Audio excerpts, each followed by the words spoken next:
Hey, everybody, come on in. We see you out there. We know you're there. It's Sunday morning. Maybe you're not there, but come on in anyway. Everyone's waking up. They're getting the eye boogers out. Well, here locally, it's Motor City Con weekend. Oh, that's true. Yeah, I mean that's going to be pretty interesting. Now seeing conventions coming back. Yeah. But like enforced though, it's like that. That's just here conventions. Have all the conventions. All at once. Yeah, exactly. I just signed up for an artist alley table for New York Comic Con. Hey, Jimmy, I'm hoping I get it. On one hand, I'm hoping I get it, and on the other hand, I don't because that's like a $600 table. Have you had it before? You should be grandfathered in by now. No, they don't do that. They don't do that anymore. It's like I remember one year trying to get a table, an artist alley table at I think it was New York Comic Con. And dude outright said that he wouldn't give me a table in case someone famous actually wants one. Ooh. Wow. Wow. Yeah, so yeah, when grandfathered in doesn't mean anything to them. That would have been if that had happened to me, I'd have said, "What's your name again?" Because I wouldn't remember that name. I just want to make sure I know who you are. Yeah, because what they really want is they want us to buy small press tables. Yeah. So that's how they force us into that section because that's like what, like $1,200, $1,500 for, mind you, like a booth space, not even a table. You have to bring your own table. You have to bring your own chairs. I mean, thanks, Reed Pop. And that costs you $1,200. Yeah, it's just the space. Yeah. For that money, I want somebody to carry my stuff in for me. Yeah, really. Is that an 8x8 or a 10x10 space? Oh, I don't know. Like I said, I'm only trying for artist alley, so let's see how that goes. I'm glad I'm European. I used to be a guest at every Motor City show, every Motor City for 30 some years, and then all of a sudden, nope.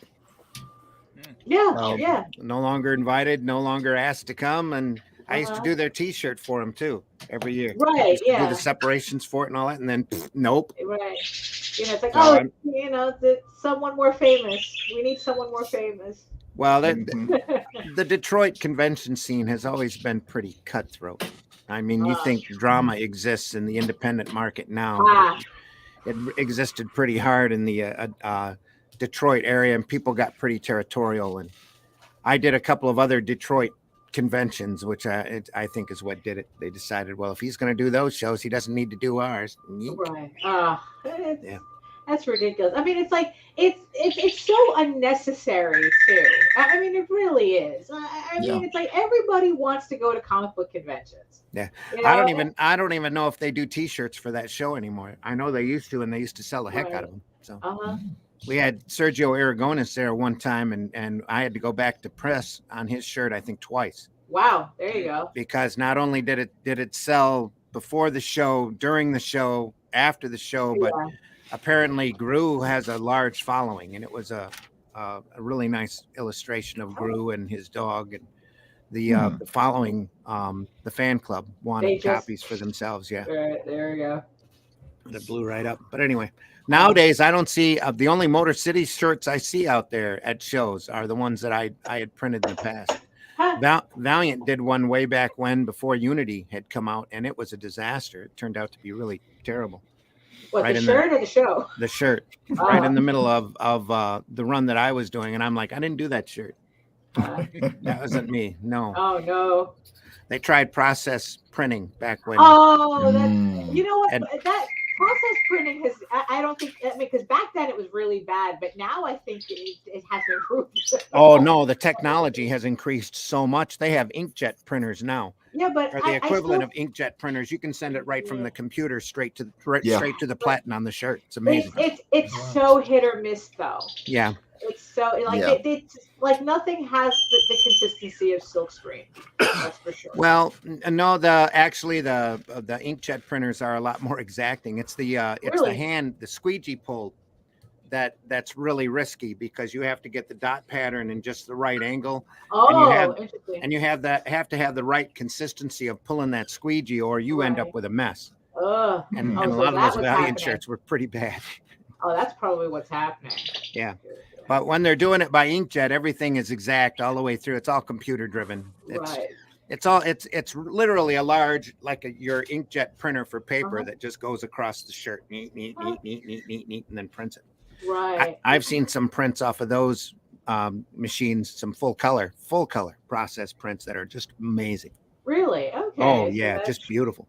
Yeah, for me, my experience is hit or miss. The only thing that seems to work is like the die stub, and it's like, but even then, it's like, it's not. I don't know. Maybe I'm just too old school for my. Probably. I'm the same way because nothing works for me more than a 5/7 color shirt that's solid, that's silk screen printed. Yeah, exactly. That's squeegee pulled and I've got a local printer here that's just amazing because he's been in the business for 35, 40 years. Is he the guy who did the Oswald shirts for JD? Yep. Oh yeah, because those are so nice. Those are very he's incredibly good. I've never gotten a bad shirt from him in the last 10 years. Not at all. That's cool. Nice. He's got good quality control and everything. Come on in, folks. Come on in. This is the Sunday Funnies for the 15th of May. 15th, yes. We're halfway there. Oh my God. If you had a bill due on the 15th, you're going to have to pay it on a Sunday. There you go. Yeah, which makes, it's. Oh, look, I'm just getting over the fact that we're in May, much less the middle of it. I know, right? 2 weeks, we're going to literally be halfway through the year. Yeah. Okay. I'm not going to dredge up my situation, but I've had a few months there. I'm still trying to catch up to the. Well, date. that's true. Yeah, that's true. Yeah. We'll dredge it up for you so you don't have to. Yeah, graphic novel coming soon. Let's just say that. Yeah. Come on in, folks. This is Sunday Funnies. We're going to run the opening, and then we will get down to something. We'll get down to something. We'll talk about something. Here we go.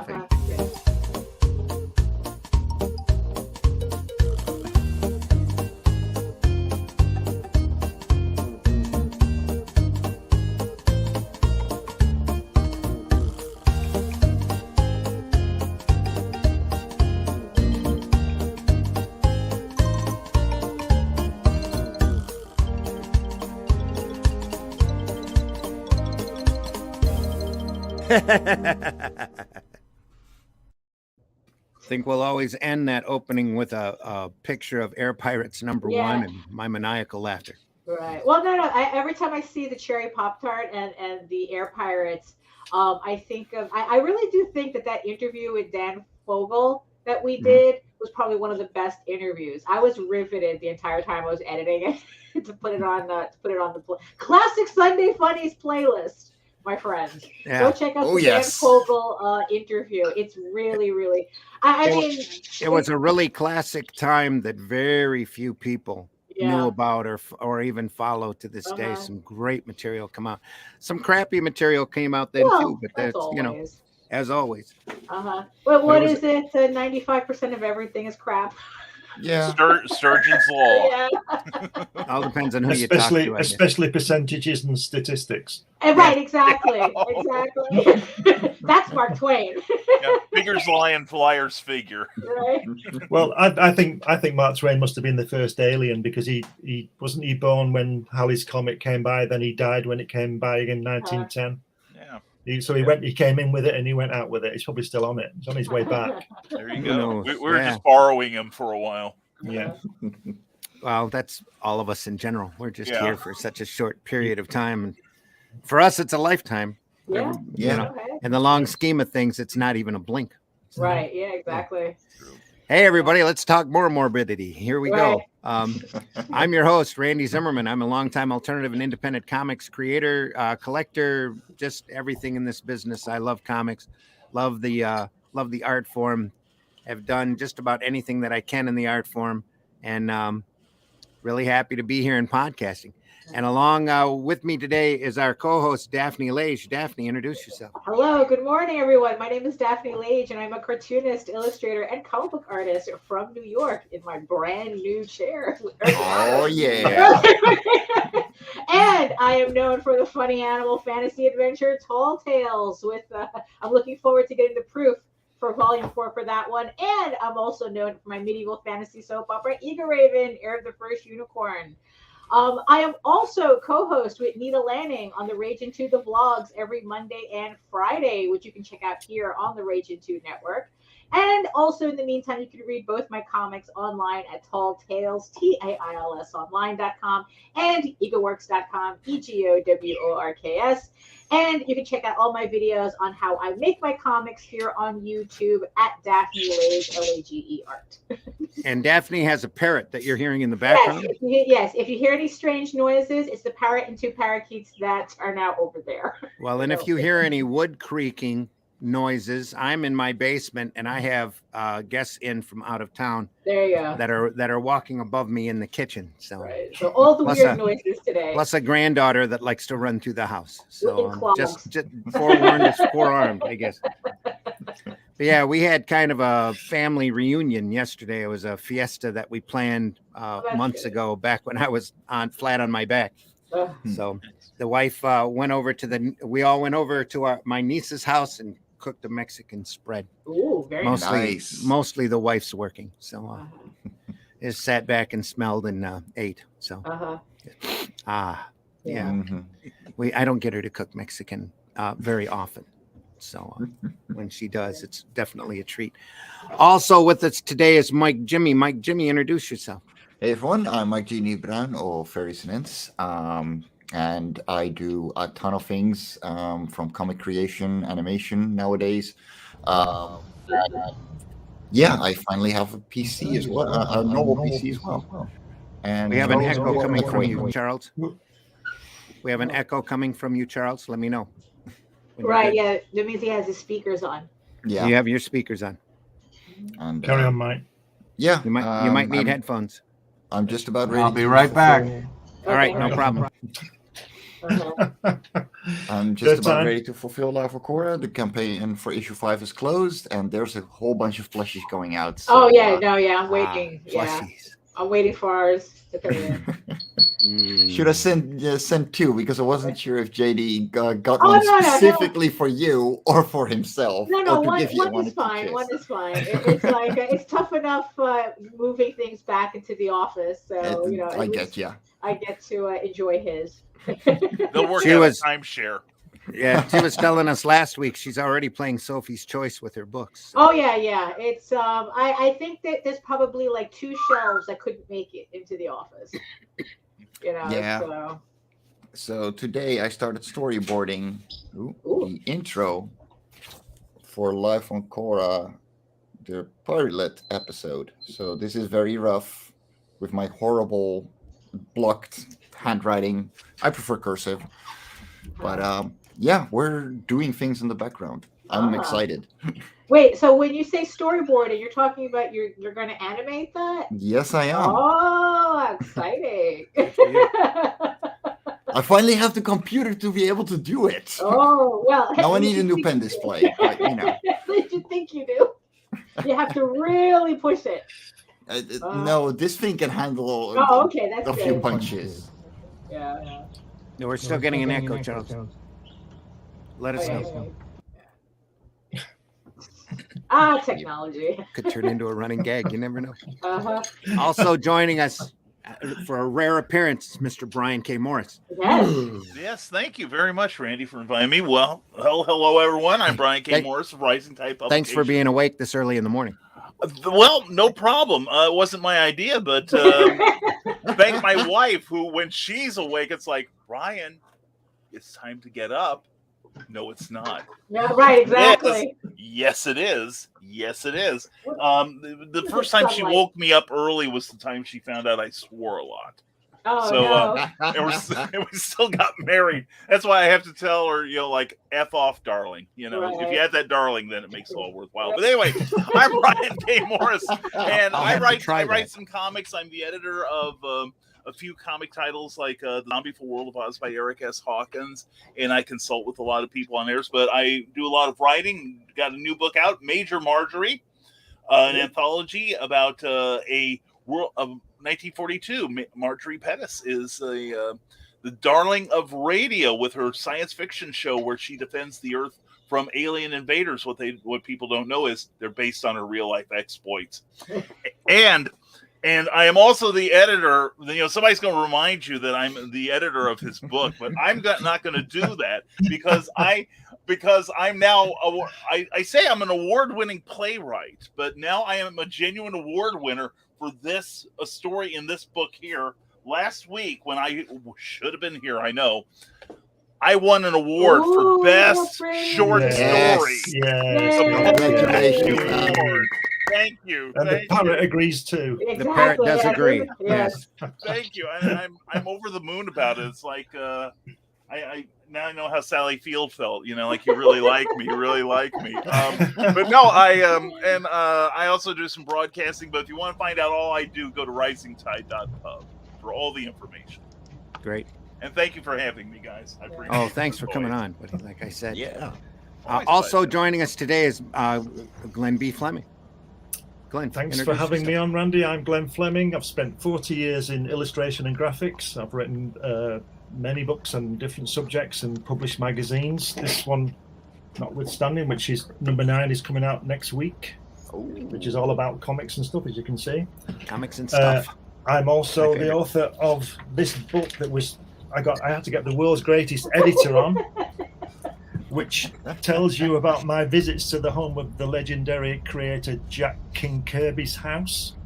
And with this, and this is on Indiegogo in demand, and if you get it, you get a DVD with it, and you can see Jack talking in his own words about his experiences in the war and comics and all that kind of stuff. And I'm currently putting together issue 2 of my cartoon character Hatch, and there's the cover. Nice. That should be coming to Indiegogo soon. It's been ready a few months now, but other things, like life get in the way. But that's the one I'm working on now, and I'm on different podcasts, as you can see. That's about it. Yeah, but Glenn, it's like when you say life gets in the way, usually with you it means that you're climbing Everest or something. Well, I've not been anywhere for quite a while now, and I'm getting a bit worried about it because we're not getting any younger, So I'm trying to fix up. Get to Amsterdam so we can hang out and draw together. That's right. I'm also trying to fix up coming over to the US. So. He's trying to make sure I'm out of the country by the time he does it. So. Well, he's already. Brian's already told me that he doesn't have a bed for me, so there's no point in seeing him, is there? That sounded really dodgy, didn't it? That sounded really dodgy. I'll share the doghouse I have to use occasionally. I have a guest room, Glenn. I have a guest room. I have a guest room. Yeah, Glenn. And a futon. We'll find some and I want to get over on the front porch. You can hang out there. To get over to see Mike Jimmy in the Netherlands again. Anyway, over to Charles. I think we have a great Texas Roadhouse that we know of that we could all meet at. Right. Oh yeah. No, actually, that was probably the only good thing about that week. We have a genuine Irish bar here. They have a song. I'm always cool with an Irish bar. You guys are this actually has Mike Jimmy. You love this one. It actually has lumber from the old company, or from the old country, rather. Cool. Yes. So you can come over and feel some old wood. No, I'm not going to. No. This isn't my show. I can't do that. Hey, folks, we might be TVMADLSV, but we're here to talk about comics. And to help us do that also with another rare appearance here, it's Charles Santino. Charles, so happy to have you here.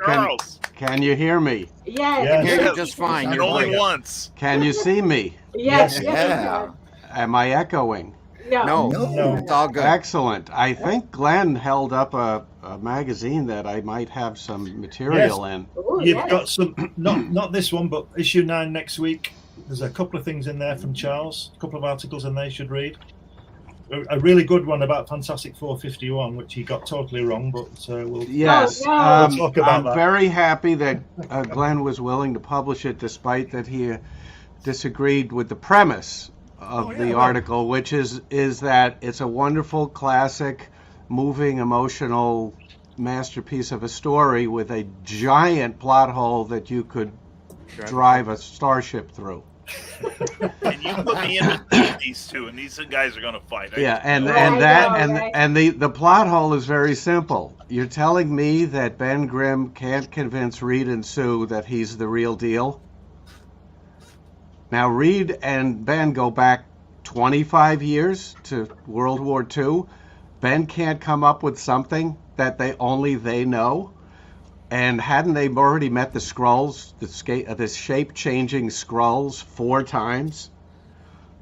And once convinced that he's a fraud, they let him unescorted out of the building. It makes no sense. But well, I think it makes sense if you're 12. And I was 11 at the time, and it made a lot of sense to me. But I go a step further and I fix it. You can have that. You can take that scene out and have virtually the same story with a very minor edit or two. So well, back then, Stan Lee was pretty much the editor of the company, and he was scripting. So I'm sure he didn't have time to fix it, even if he thought there was a problem. You know, he's writing like 3 books a day at that point. Yeah. Oh my goodness. The other article in there is about scripting 3 books a day. The other article is also about Fantastic Four, and my premise there is that the Frightful Four were created to be another go-to group of villains to replace the Submariner, because before the Inhumans showed up, you had Doctor Doom and Submariner kind of going back and forth as the go-tos, and then they decided to make a hero out of Submariner, give him his own strip, and I think Frightful Four was supposed to take his place, but then the Inhumans showed up, and there was no room for the Frightful Four and the Inhumans, and even Doctor Doom got kicked to the curb for a little while. And I go on in great fanboy detail as to why I think this is a valid premise. But don't forget that one of the Frightful Four was an Inhuman. Yes, yeah, very conveniently. I mean, Jack wasted nothing. That's right. That's right. I think at the time she was introduced, they hadn't planned that far out. No, absolutely not. Yeah. So what do I do in the world of comics, Randy? There you go. What do you do in the world of comics? You can see him right now. Yeah, you can see him behind me. He's still available on Amazon and Indiegogo. The second issue is completely drawn. It's about to be lettered when I get around to commissioning that. And guess what? Independent distribution company Rammer is not going to be distributed by. I don't think we need to say the name. Although I did embarrass myself by having a conversation between my publisher, the great Harry Marcos, and that company, which shall remain nameless, and I feel very embarrassed about having to tell him, never mind. Yeah, well, look, it happens. It happens. You know. Yeah. It does happen. Yeah. I was right at that point as well, so don't worry. So yeah, you know, we're all. Well, you know, I know. It didn't cost me anything, which gets me in a better position than most of the people that got sucked into that. Mm-hmm. Yeah. But you know, it's like you know. I'm at the point now with that is where you sit back and kind of spit and go, if only it was real, you know, I'd have had this by now. Yeah. Well, yeah. No. And that's how these people work, and playing on your dreams. Yeah. Oh, absolutely. That's how they cruelly work. Yeah. Is by playing on your dreams. Now the only thing that we can do is just continue what we're doing and do better. Yeah, so I decided to join you. I decided to join you this morning. Greta wouldn't let me out of bed, but I said, Greta, I got to go on. I got to go on the air. And what do you think Greta said when I said that? No idea. Is it Randy again? Randy knows. Breakfast for you. Randy knows what Greta said. I think he might even have a clip of it. Oh, Greta. Yes. Oh, Greta, yeah. Oh, boy. Greta. I usually don't play the video clips on Sunday mornings anymore, but here we go. How dare you? Classic. And I usually, I tell everybody I save that for Marvel because I have the entire clip. How dare you? You have stolen my dreams and my childhood with your empty words. You know, in the end, I think that's giving Marvel and DC. Yeah, I didn't steal her childhood. I think she's 18 now, right? I think she's worth about $10 million right now. That's right. Oh yeah, she's rich. She's doing all right. Activism is oddly profitable. Yeah. Yep. And then when she learns real science, oh boy, that's not going to happen. No, well, no, not as long as it keeps making her money. But luckily we're here to talk about comics. We definitely are. Yeah, We were. We don't. How dare you? absolutely. Exactly. Exactly. Tell her. But that kind of brings up the thing that it's like, it's like I understand, how people can get like really attached to properties. I mean, we just almost saw Glenn and Charles get into a fight right now. No, we didn't. But where, it's like at what point it's like, do we kind of like, I don't know, like kind of like move on from that? Like we just accept the fact that these companies are not catering to us anymore, or maybe we've just completely outgrown the properties. I don't think they're catering to anybody but themselves anymore. And it upsets us. It upsets us because we've got our faces pressed against the candy store glass window, and we're seeing all these characters inside that we grew up with and love being decimated, and there's nothing we can do about it. Well, we have to go make our own characters. Right, Amen. Exactly, Yep. Exactly, yeah. That's the whole thing. Yeah. Oh, yeah, it's kind of like making graduating. characters. Go ahead, Brian. I was gonna say it's kind of like graduating and seeing the prom queen on the corner 2 years later, offering her favors for a pack of cigarettes. Tell us more, Brian. I'm not speaking from experience, mind you. Are you sure? But usually when we see that, and it's like, it's kind of like that. But I'm serious though. It's like, like does there come a point where it's like, yeah, we created our own characters because we knew these companies, in the end, they're not creating art, they're creating product.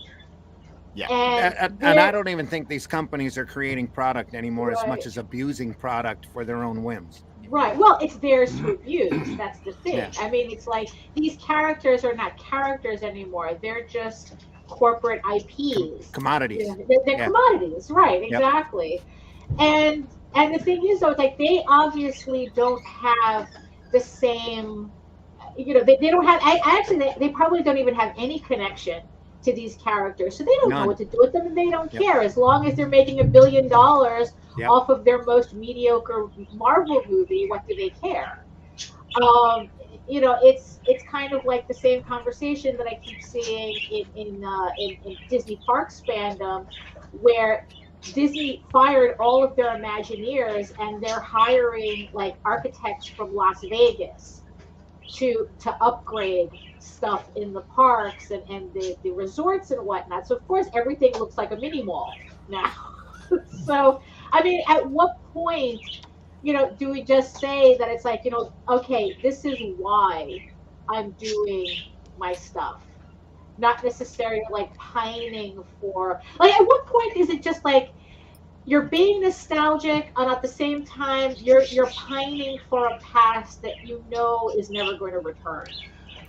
Well, let's look at it from another point of view. If they start making that stuff good again, now it's more serious competition for us. So right. let them keep it lousy. Yeah. Yes. Absolutely. That deserves a bell. Yes. Well, when you get back to decimating your childhood, a couple of weeks ago, one of my favorite properties that DC ever did was a lesser known strip that ran in the back of Detective Comics called Manhunter that Walt Simonson and Archie Goodwin did. Everybody who read that title loved it. It won awards back then. They made awards for it to win back then. It was that good. And now, I'm here listening to somebody talking about, that's the most impractical freaking costume. What was that? A cage around his ankles? What the heck was this? And my first reaction was, screw you. Right. Yeah. That character, that story was fan. And then, like we've covered before, it's like, no, it's my childhood and you're not going to wreck it. Those books are great. Right. So I don't care if he's carrying a metal cage around his ankle. I don't care. It's an awesome looking costume. That's the same argument that Charles brought up about that Fantastic Four 51. It doesn't really matter. It's the story. It doesn't matter that they don't recognize who Ben is. That's not the point. The crux of that story is the sacrifice and the change of heart that the villain makes. We know that. That's the whole. So if that moves you, then that's more than enough. And it's definitely not the first mistake or open plot hole that they've had in the Fantastic Four. I think Fantastic Four 10, Reed mixed up the shrinking and growing vials for the planet, and thanks to Lee's scripting, I guess he shot them with the shrinking gas again instead of the enlarging gas, and they grew up. So they couldn't even count the cows in issue 2. Remember? Yes. Marvel's continuity problem started in Fantastic Four #1 when Johnny Storm turns into the Human Torch and doesn't recognize that he's the Human Torch. Because clearly, 3 issues later, he meets the Submariner, so he knows about the Golden Era comic book characters, but somehow he didn't realize, hey, I'm now the Human Torch. Yeah. Because they didn't decide until a couple issues later, you know what, we're going to integrate the old stuff with the new stuff. I just wish that I could produce something as good as that had so many mistakes. Amen. Yeah. I've got the mistakes point down. That's back when the Fantastic Four was fantastic, too. It's such a wonderful time back then. The first 50, 60, even 75 issues of Fantastic Four are just unbeatable. Back in the 80s, a guy I worked with, when Billy Joel, the singer, was sort of #1, I like Billy Joel records. I think they're good. I've seen him in concert. I think he's great. And this guy at work said that Billy Joel doesn't know how to write a song. Oh, wow! And I said, those people. It's like the same guy. This is the same guy who said that Jack Kirby didn't know anything about anatomy. That's not the point. No, I know, but it's. I mean, I wish I could write songs as well as Billy Joel. Whether you like them or not.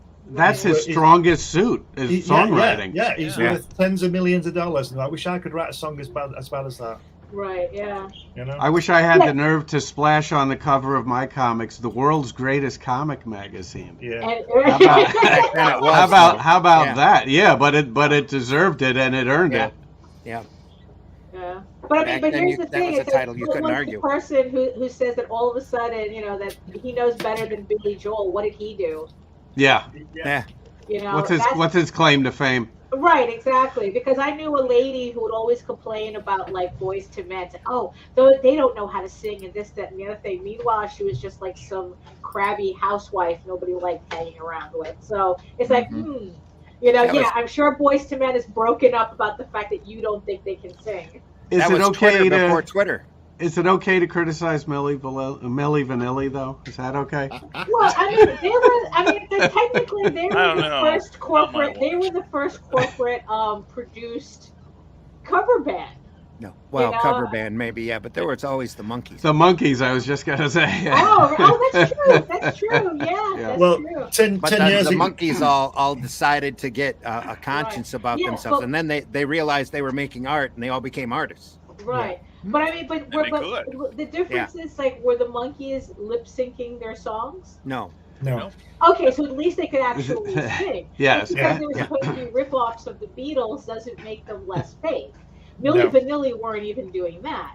Yeah, that's right. They were all lip syncing. Well, 10 years ago, I used to produce this magazine, and I called it the Great British Comics Magazine. Because for 2 reasons. One, because it's great, and one, because it was the only one. And it was British. And it was British, yeah. There you go. So there you go. You could have even said it's the greatest. Yeah, exactly. Yeah. I could have. I thought that was taken a bit too far. Glenn's modesty prevented it. I know. Doesn't mean I'm wrong, though, does it?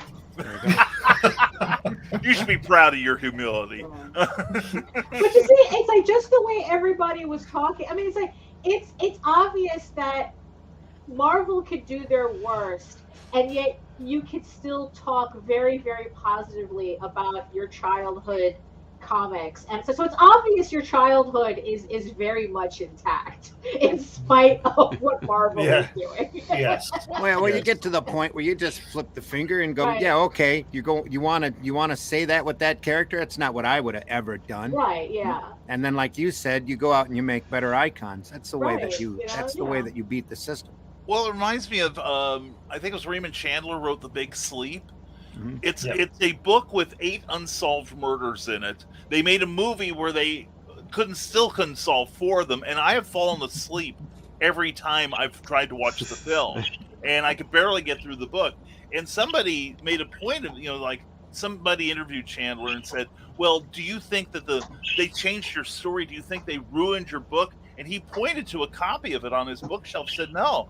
The book is still good." Right. It's right there. So they can, Marvel can put out the most god-awful crap, and sometimes I believe they do. I don't buy any Marvel comics these days. I really am so divorced from that universe now. But that doesn't mean I can't pick up an old, like the old Steve Ditko Spider-Man and not love them like I did when I, before I was even a teenager. And you have to ruin real stuff. And you have to pick up the old ones because the new ones are so badly recolored. I mean, the recoloring of the classic stuff is. You ever look at Jose Villaruba's Facebook posts about coloring? No. You got to follow Jose. He's a master colorist, and he's always putting up examples of good and bad. I guess he's doing a Rights and Swamp Thing restoration right now. Oh wow! Good on him. He's terrific. He's got a sense of restraint with computer coloring that a lot of contemporary colorists don't have. I mean, I've been bitching for about 10 years now.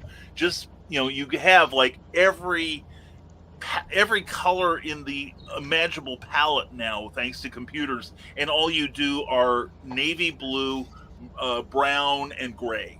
Yeah. It's like they either go it's either they only use the 3 colors or they try to use all of them. It's like there's never. It's like no, you have to. You see that's the thing. That's why the coloring of the old stuff is usually pretty bad, because they're trying to apply a very modern technique to an older technique that was utilizing. I guess like it was trying to take advantage of the limitations of the time. So you can't put like all these extravagant gradients on an image that was literally produced for flat color. And not only that, but flat color made out of dots and whatnot. There's just this very and also taking into consideration the texture of the paper as well.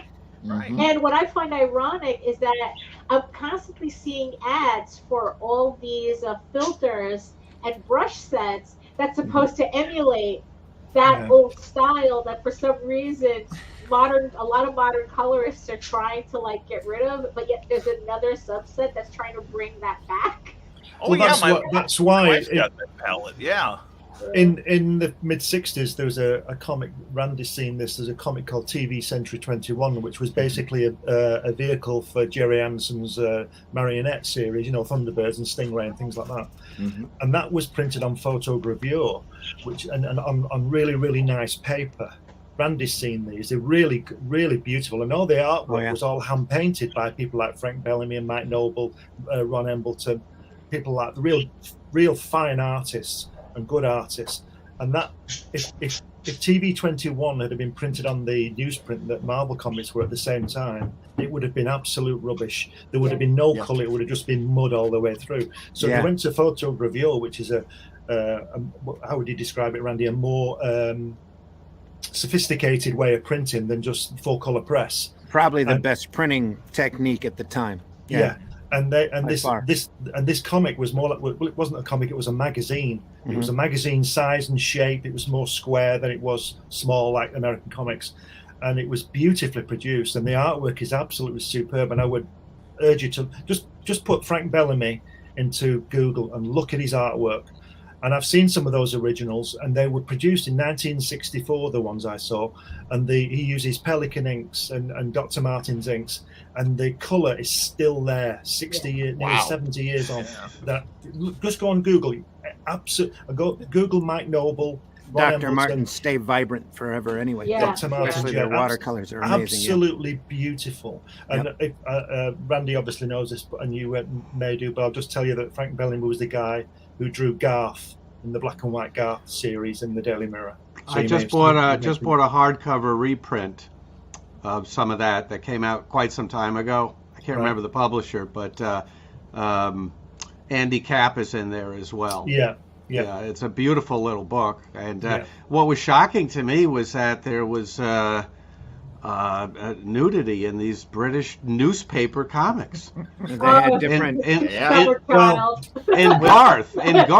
Much different standards than we had here in the States.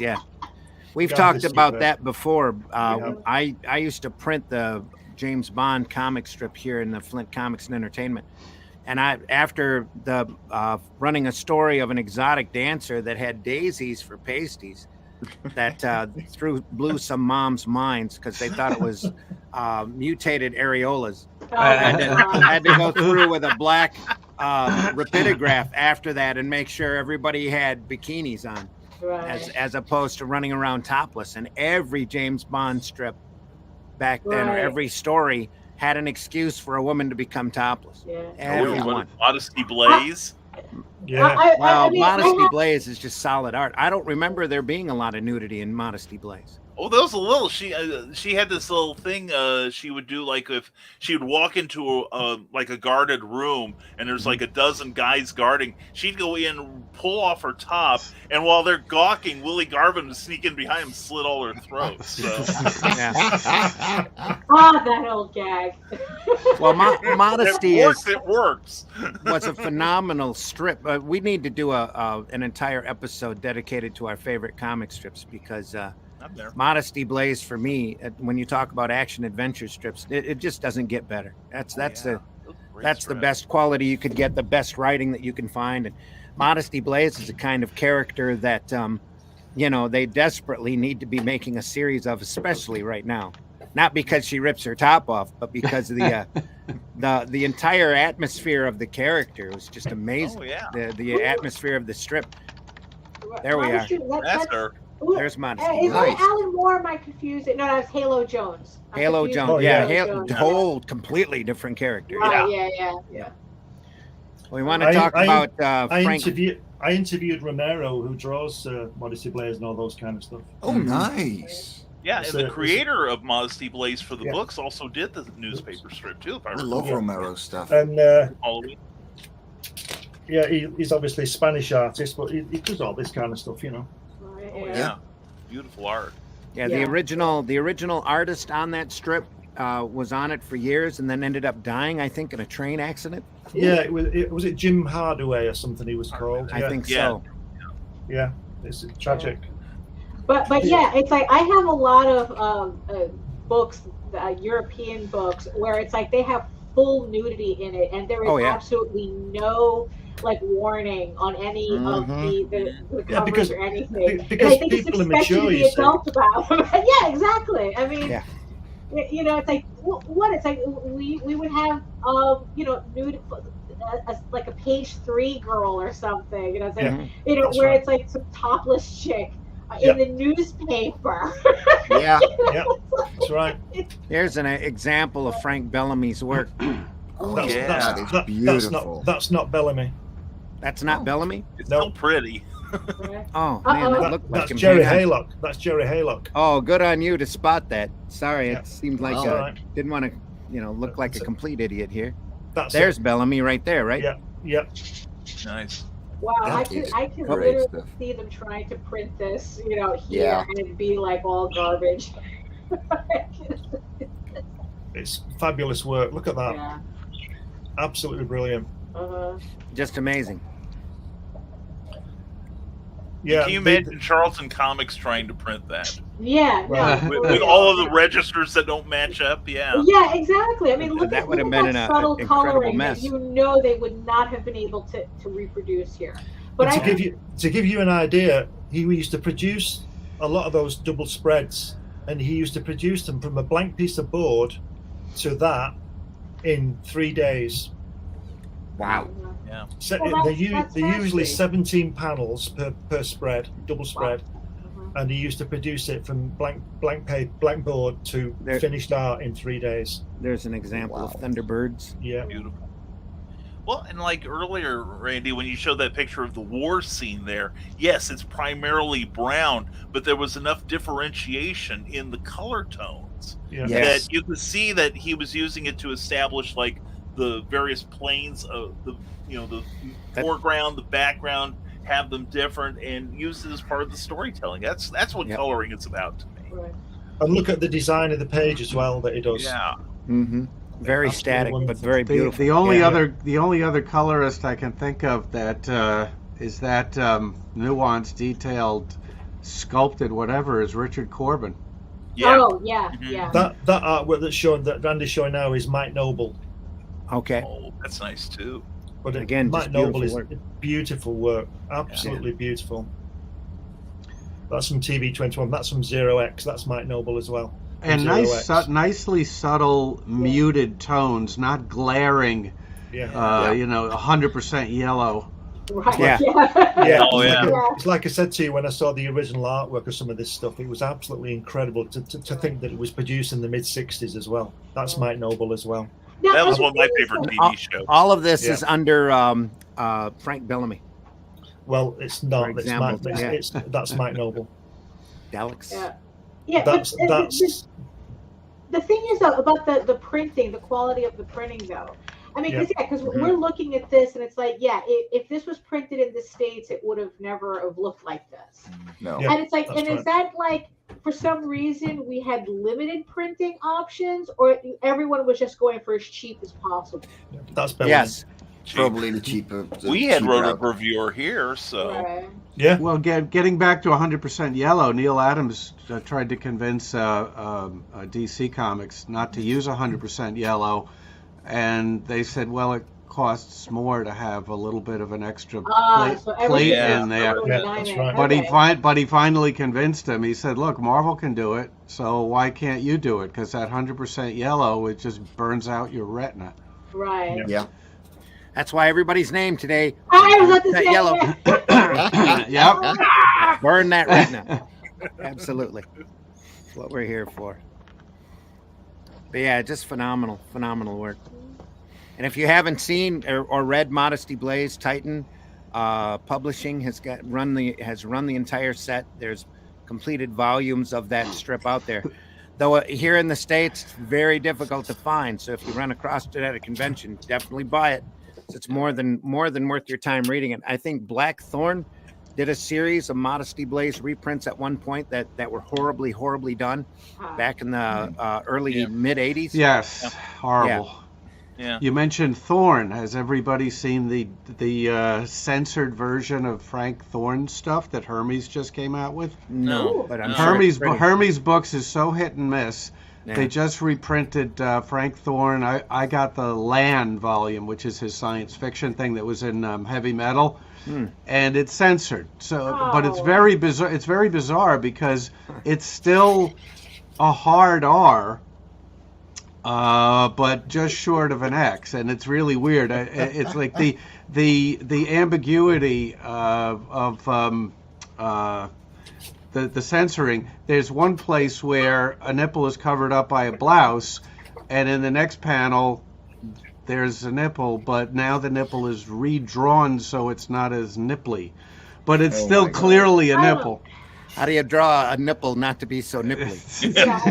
We need like to be nipple challenge. I just went. Oh, there we go. There we are. That's nice. Yeah. I mean, I don't see the point of that. I mean, it's like if you're what's the publishing date on that? If you're gonna censor the crap out of something, why bother? Right, and it's still not something you want to show the kids. So what difference does it make? Right, exactly. And there's other places where the where you see full frontal, so you'll see pubic hair, right? So what they did in the censoring is, instead of you being able to see this kind of black with some individual hairs kind of drawn in, right? So there's white highlights. Now it's just a black patch. It's still clearly pubic hair, so why bother? Yeah, exactly. 1987, Randy, that's published. Okay. Yeah, it's been a while since somebody did a. Can I just say, IDW has recently reprinted that. I don't know. Yeah, just say that when I interviewed Romero, I think one thing he was sort of annoyed about, but laughed about it, was that they used to get the Daily Mirror would, when he put his artwork in, they get another artist to make his women look ugly. the bad females would have to be ugly because he said I can't draw ugly women because to me no woman is ugly, and he couldn't draw ugly women, and if you look at his women, they're absolutely gorgeous. Well, how would you know that she was evil and a villain if she was beautiful? Right. Well, those are the best ones. Isn't it? That's the best one. Yeah, exactly. That's Kniff's dragon lady. Yeah, they get away with a lot more that way. Hot villains for everybody. Not just for the women, for the guys too. We need exactly. Of course, yeah. Absolutely. We're equal opportunity hot villainy. There we go. I took my 5-year-old daughter back in the day when they re-released Snow White. And she says to me, after we got out of the theater, she couldn't figure out why the witch came to Snow White with the apple in her ugly form. Why didn't she, try to transform herself into a beauty so she could more easily trick Snow? And I thought, that's pretty good insight for a 5-year-old kid. even a 5-year-old knows that the morality of that, of kind of like that was kind of BS. Yeah, exactly. Villainy has to be ugly. Yeah. You have to be trained to be bigoted in that way, I guess. Right, You only heard stereotypes. Exactly. We don't ugly shame here. Right. Exactly. No. Not this crew. No. It would be very hypocritical. Daphne accepted, of course. Oh no. Flattery gets you everywhere. When I first came into the chat, Daphne, you were saying something about having to make some choices, books or something. Yeah. So what happened was that I had to have my office redone because I had a major flooding issue. I remember. And what happened is I realized that I couldn't bring back all of my books into the office. I literally don't have the room with the new layout that I need to have this in. And that was kind of like the weirdest thing. So if you could only bring in like say for some bizarre reason you could only have like 5 books next to you as opposed to like your thousands. What would be your top 5 books that you absolutely... Now, I'm not talking about reference books. Right.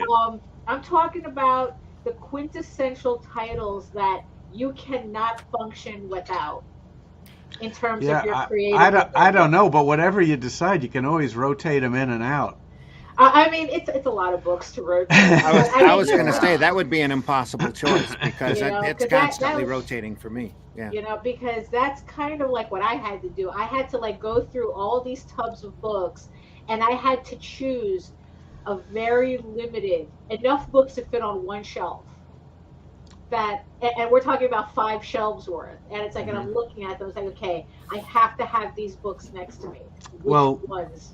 Glenn will appreciate this. 2 of the books that I would pull would be Stuff Said, the Jack Kirby thing by Tomorrow's, where he makes the case for who created what, and The Wonder Years, which is the book about Jack Kirby and Stan Lee doing the Fantastic Four from 61 to 70. Those 2 books, both published by Tomorrow, I look at every day. So they would have to be there. Well, right. One of my books would be this wonderfully edited book. That is one of your books. Yeah. It's our book, Randy. Right there, Yours too, you know. He gets half custody. He just asked me to write some thoughts at the front of it. That's all. But they had to be edited, you know. And, and I'm glad you did. Too. Actually, I did a lot less work on yours, Randy, than I did on someone else's who will go nameless. Well, so Randy, so it's like, okay, so you'd cycle out because you couldn't even, short of a fire. I guess. I would have to give you a tour of the basement.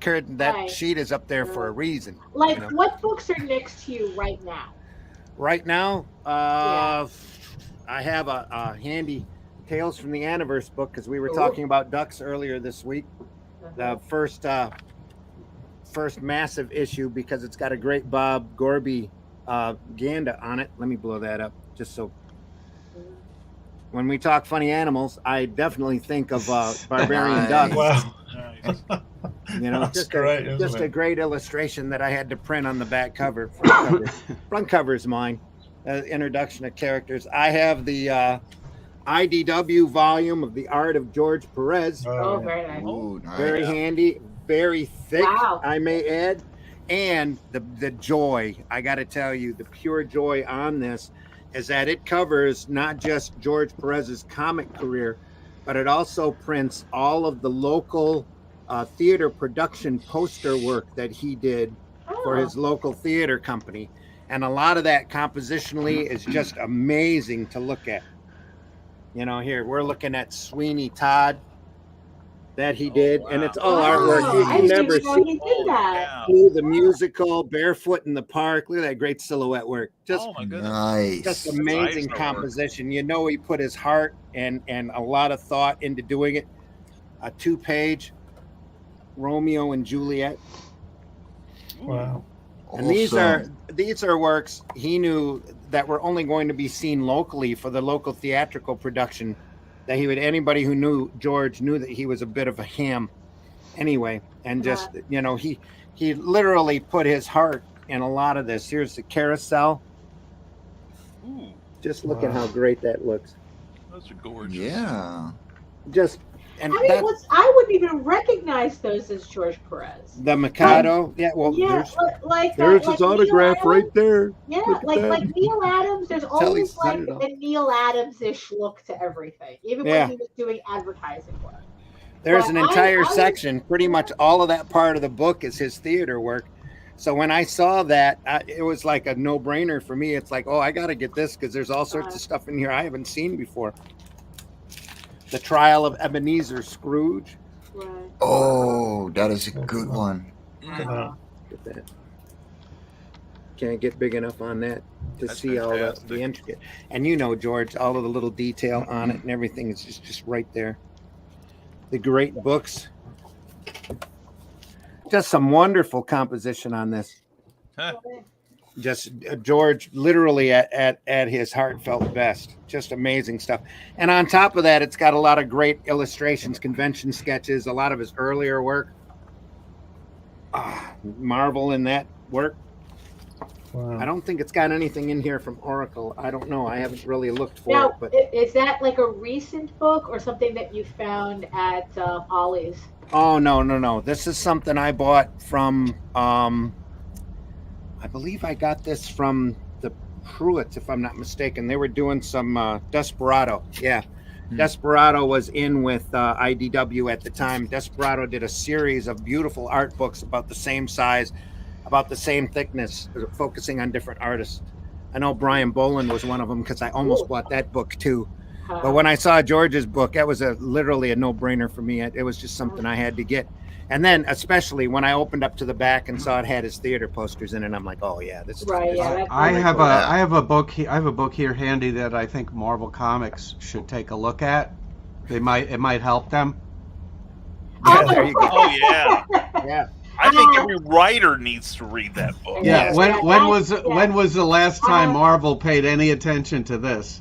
Yeah, no, I have mine right here. I mean, it's like that is like a no-brainer book. Everybody should have that. Agreed. And everybody leans on that book, and for the longest time I dismissed it until I sat back and reread it one time. And it's not about the techniques of drawing, it's about the dynamics of drawing that's big in that book. And I you don't just especially show like somebody throwing a punch. You show the after effect of the punch and the reaction from the person being punched. I especially like the fact that they show how to do it and how not to do it. Yeah. So Big John has drawn, and it must have been very difficult for him. Stan said, "Can you draw this the lousy way?" Yeah, and then show us the real right way to do it. And you could see him, just cringing having to draw the lousy way. I think Stan will have drawn it the lousy way. And then said, no, you do it like this.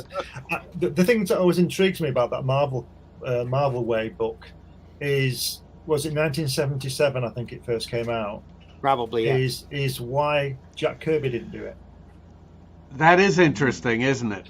He probably couldn't do it because he couldn't draw anything undynamic.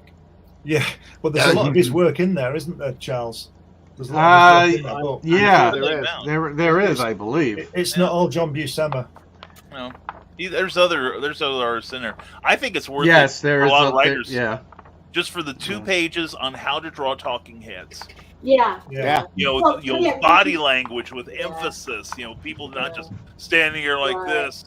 It's like you combine that with Wally Wood's 22 panels that always work. Yeah. And it's like and also it's like it's also like it takes a lot of principles from animation as well. Mm-hmm. It's like you always, especially the whole thing about silhouetting your characters, and that like your figure work should be clear as a silhouette. Mm-hmm. Yeah. It's a great idea. Yeah.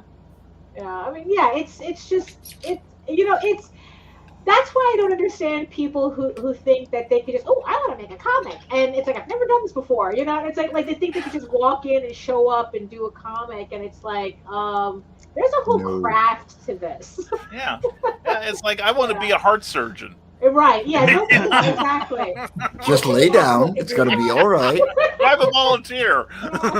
Well, you saw how fast that Adobe program went with their templates and all that. You can make a comic. Yeah. Oh, well, I mean, honestly, it's like that was it Comics Blast or something? Yeah. I have a feeling that was just kind of like a prototype they were kind of feeling out, and I guess it got such a horrible backlash that they just...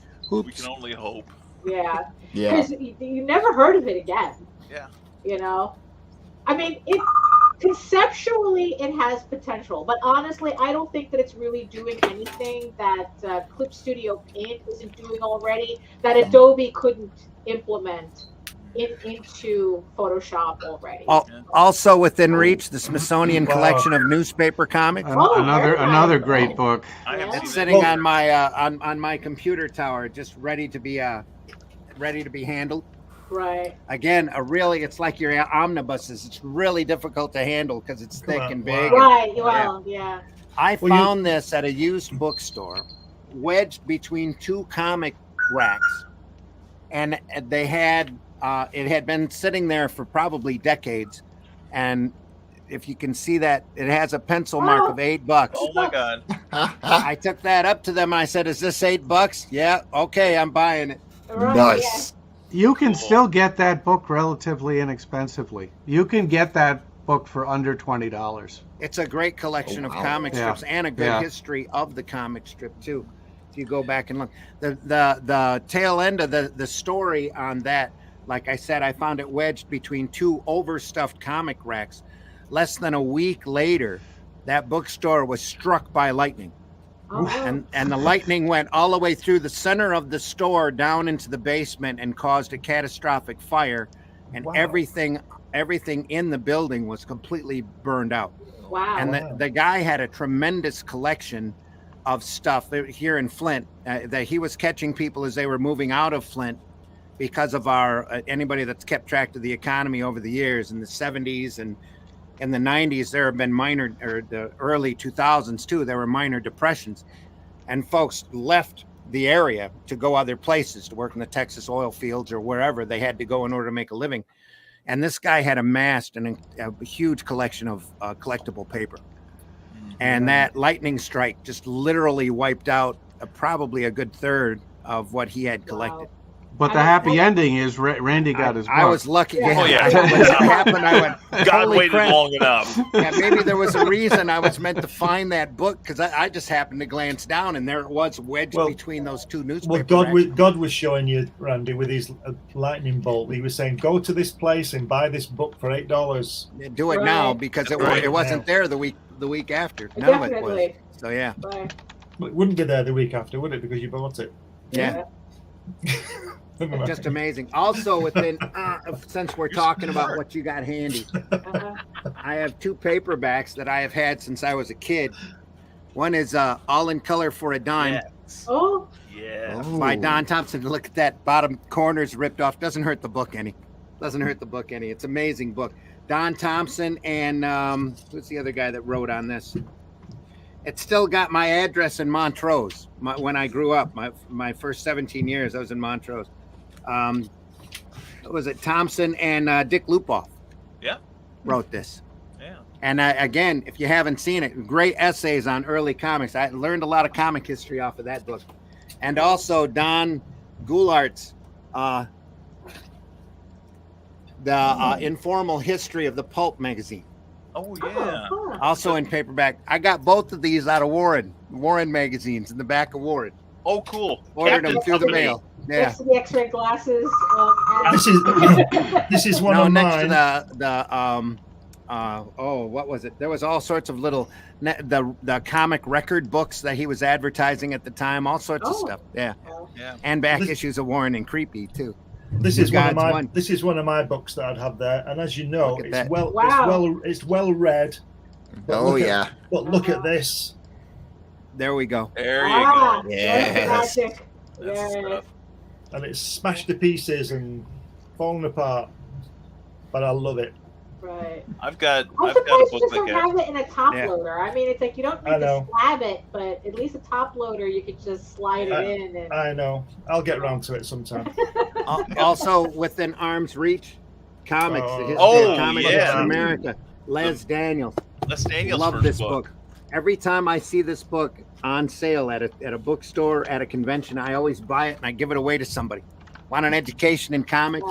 Yeah. There you go. This goes up to probably the 70s, but that's about as far as it goes. Covers the, I don't know if I can show that. Let me check. Oh, yeah. Yes, I can. It goes through the underground era. Yeah. There's an example of Trina Robbins here. Yeah. Early drawing of Wonder Woman by her. Yeah. Yeah. Just phenomenal stuff. It goes all the way through the underground movement. Oh, and by the way, you can also mentioned catch earlier our interview with Trina Robbins on Classic Sunday Funnies playlist. Absolutely. Yes, I love that one. Yes. That's a great interview too. Phenomenal. Yes. And great person to be interviewed. So much information.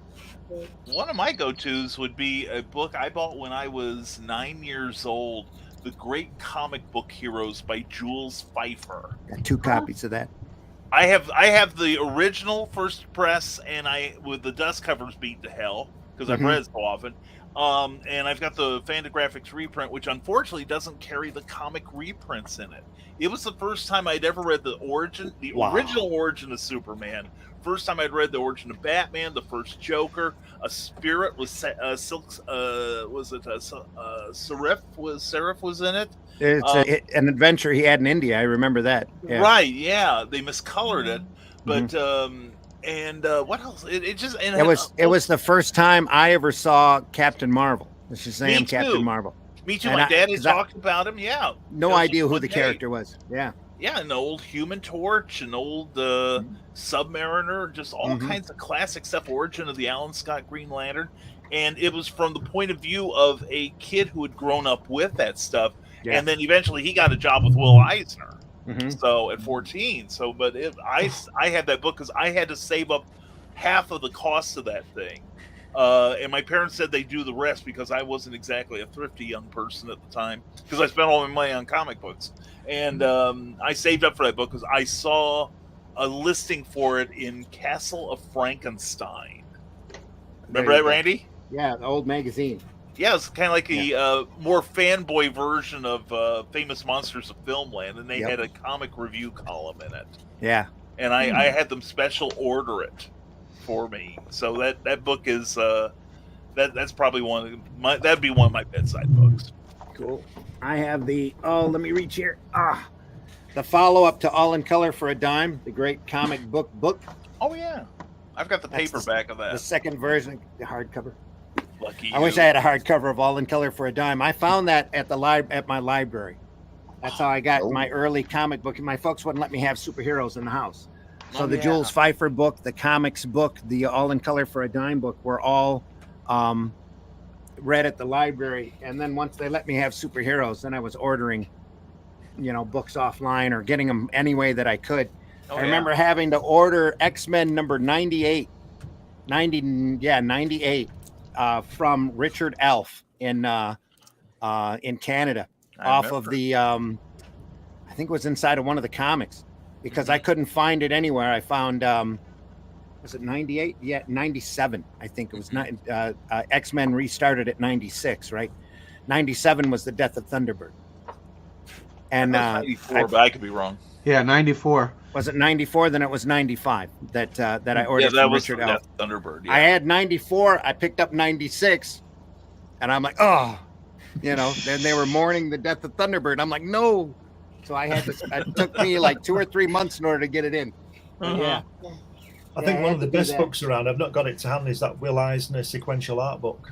You've not seen that. That's superb. I've got a copy of it back here, signed by Will to me. Oh, nice. First print. Yeah, it's almost, the front cover is almost falling off like your New Gods book. Yeah. I mean, also like an addendum to that Will Eisner book is that it's like, it's not necessarily a how-to. It's more like an academic version.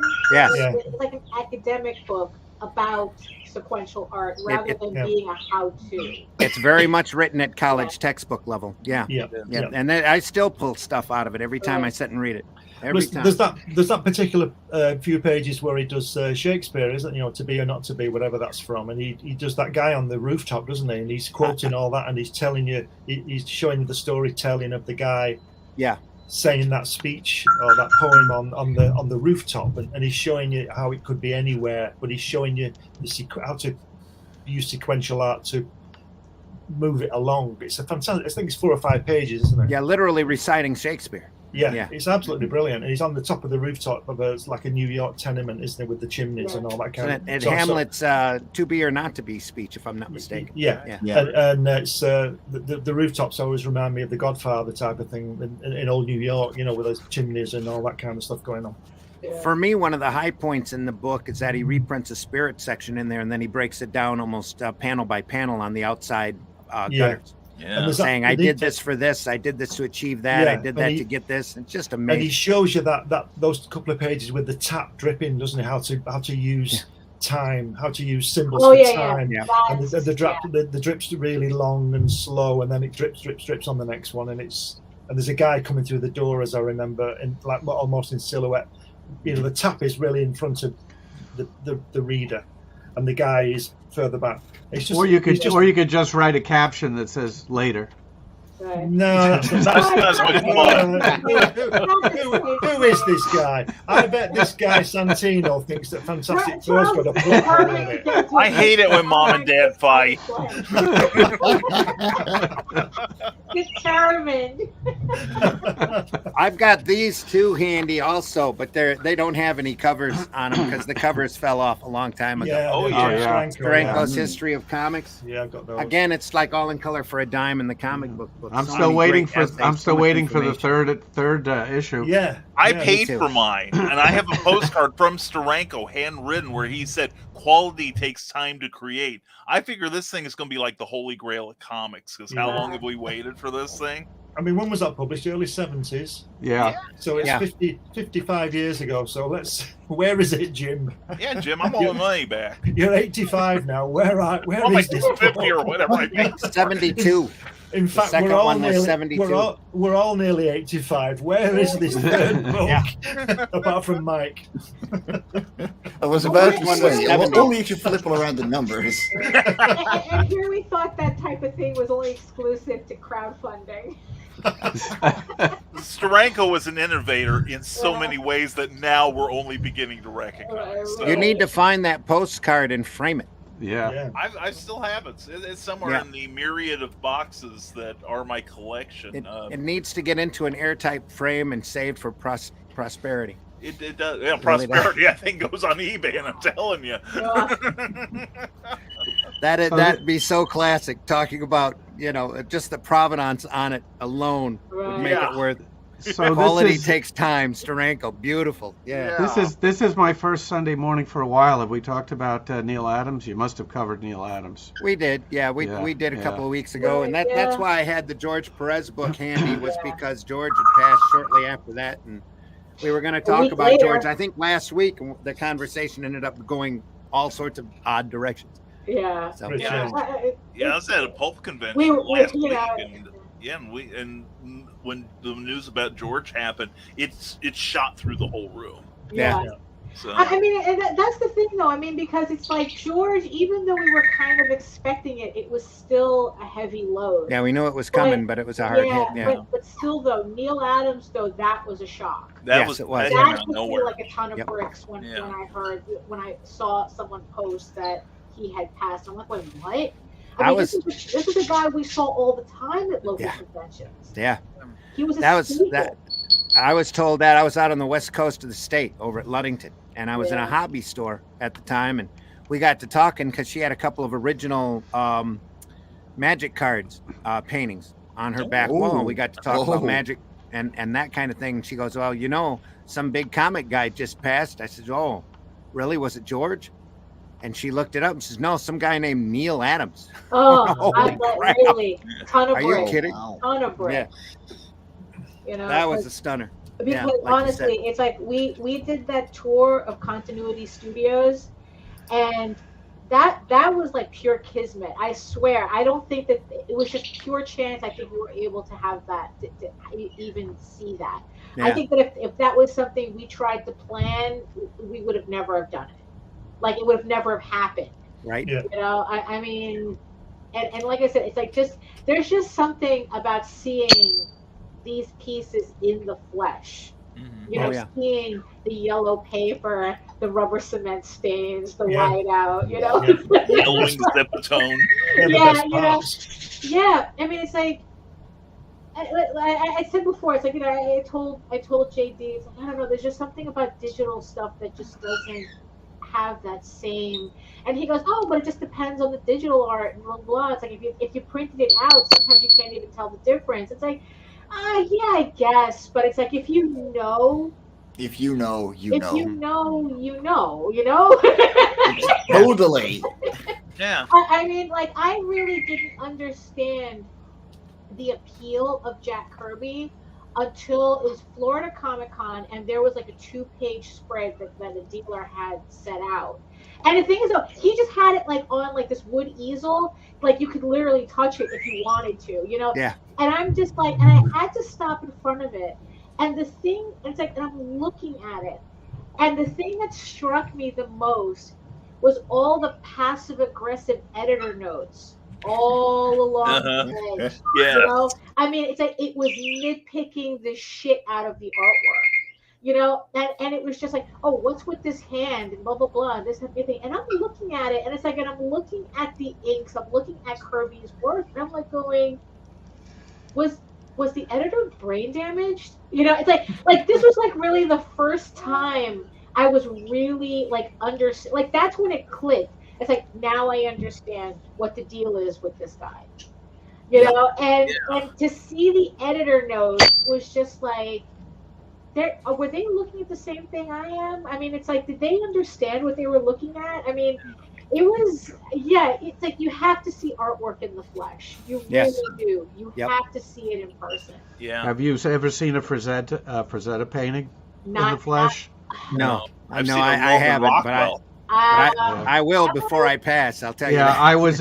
We went to last summer. We went to the Frazetta Museum in Pennsylvania, and also saw some at the. There was an exhibit of fantasy art at the Norman Rockwell Museum in Massachusetts. Had some Frazettas, and next winter we're going down to Florida to go to that Frazetta Museum. Yeah. There's no way to describe what these paintings look like up close and personal. No reproduction of any Frazetta painting has ever captured what these things really look like, especially the ones where he'll have a rock formation and the paint is coming off. The paint is a quarter of an inch off the canvas. And somebody told a story. Excuse me, a comic book artist working with him and setting him up at a convention in the early 70s, and a piece of the painting, a little piece of the paint from a rock formation, fell off.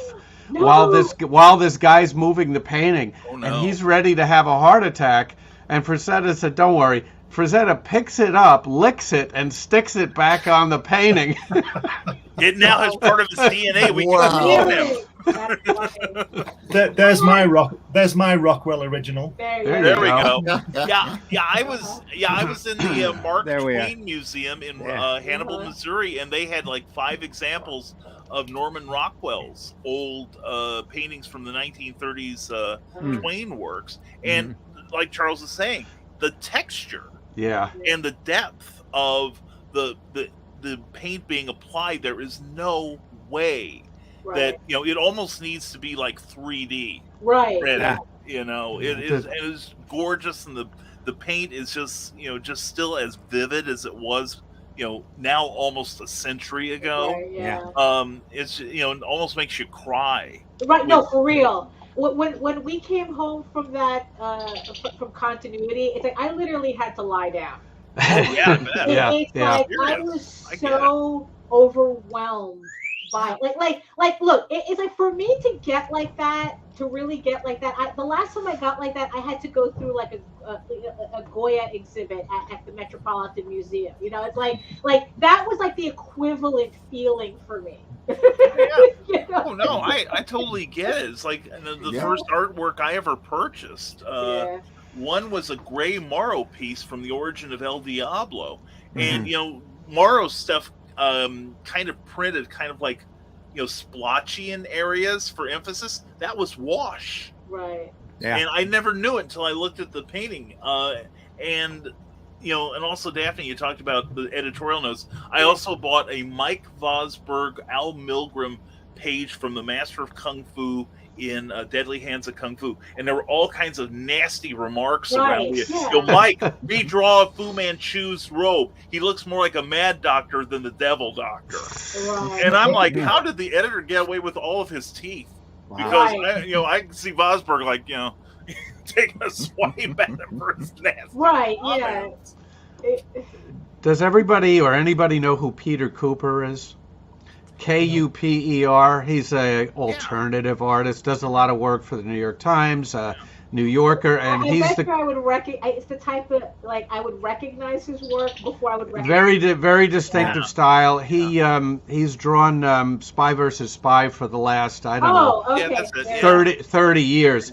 Anyway, I worked with him. I worked with him in New York City in the early 80s. He was just getting started, and I was working at a publishing company. I actually gave him some work, but he told me a story about going to visit Norman Rockwell, just dropping in on him in the 70s. He just kind of dropped in on him, and he said he was very gracious and answered all his questions. He said he kicked me out though when I asked him for a sketch. Oh yeah. It'll do it. It's time to go. Yeah. Speaking of people who just drop in on great artists. It took a year to set up. I just dropped in. See. Exactly. But you probably could have just dropped in on Jack. I could have done, but I wouldn't do that. But I did get a nice lunch as well. But I'll tell you, the best part of those the two occasions I went to his house, the best thing I got from the entire, trips was meeting Roz. Yeah. She was absolutely fantastic. She had to be a saint. Yeah, she was wonderful. And it's all in there. It's all in there. It's all in this book. Hashtag or always book and DVD. Yeah. Yep. And the DVD as well, yeah. Well, I mean, it's like because she's the one that had to keep everything running while while he was in the basement. Yeah, there's a book of interviews about the wives and partners of comic book artists called "I Have to Live with This Guy." Lake Bell, yeah. Oh, that's cool. It's a great book. Amazing. Yeah, because Did my ex write it?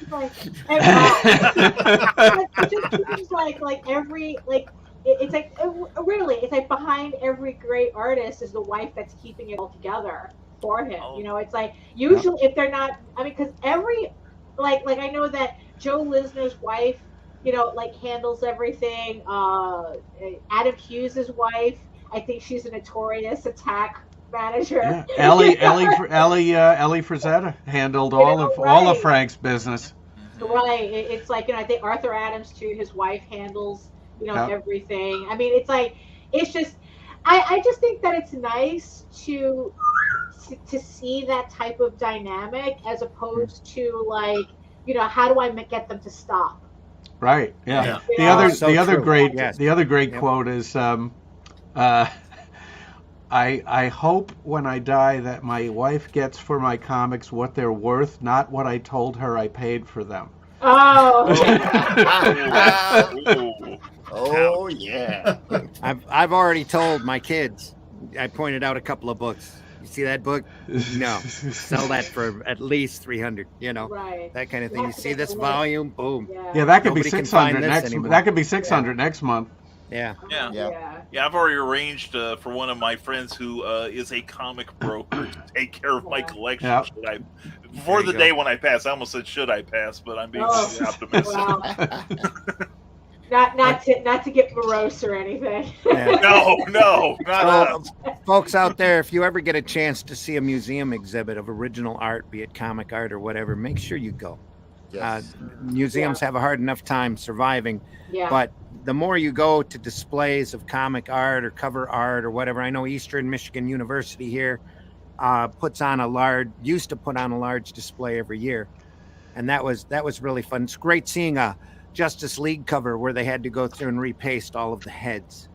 In New York City, New York City has a Society of Illustrators. Yeah, and they do comic art exhibits all the time. I was in San Diego Comic-Con. This probably would have been 5 or 6 years ago, and I did the first. I didn't draw it. I wrote the first Louis L'Amour graphic novel based on his work, and it premiered there. And I worked from Beau L'Amour, his son's screenplay, and the screenplay was co-written by a woman who was at the convention, and everybody left. And she says to me, "You just do what you want to do. I'm just going to follow you around." She knew nothing about comics. Just do what you're going to do. I just want to soak this all in, okay? So this guy had original art, a dealer, and he had 2 pages. I can't remember if they were covers or pages of EC horror comics, right? Oh. So I said to her, watch this. I go up to the dealer and I said, those 2 pages, how much are they? And he says, that one's 28, the other one's 30.